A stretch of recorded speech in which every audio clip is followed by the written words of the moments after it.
хотела всегда петь. Бывали случаи, когда и с ружьем выходили, и собак выпускали.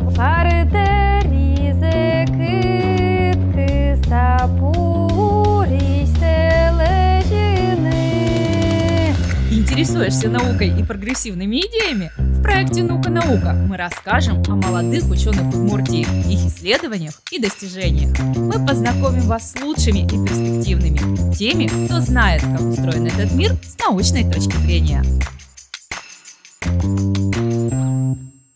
Меня зовут Сафронова Екатерина Анатольевна. Я являюсь этномузыкологом, исследователем, преподавателем.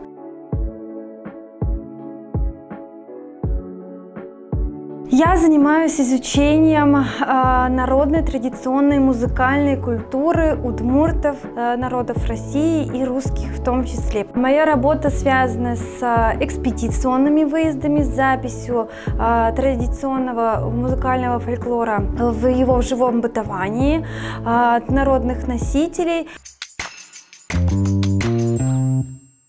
С детства я хотела всегда петь. Для меня вообще музыка была такой близкой для меня стихией. Я выступала в местной самодеятельности. Меня родители отдали в музыкальную школу.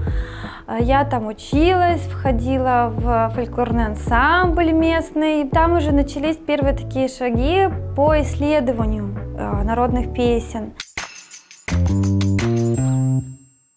Выезды случаются как по Удмуртии, так и за пределами Удмуртии. В июне мы съездили в Агрызский район Республики Татарстан, деревню Варклетбодья. В феврале этого года посетили Кемеровскую область, узнали, что там живет достаточно много удмуртов. Но также, например, у меня был опыт записи и коми-материала.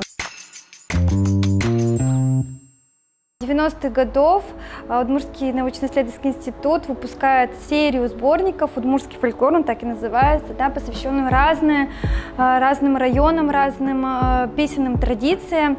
И этот сборник был посвящен Киясовскому району, лирическим песням, старинным песням и гостевым, игровым и плясовым.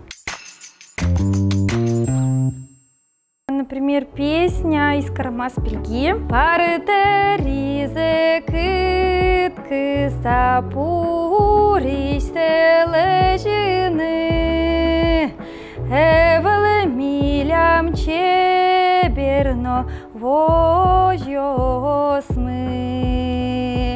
эвеле милям чеберно вожьосмы.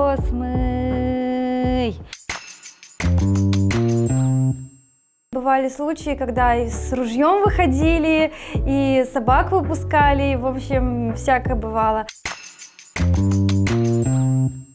Мы работаем сейчас над большим проектом по закамским удмуртам, по удмуртам из Башкирии. Там несколько таких прям районов удмуртскоговорящих.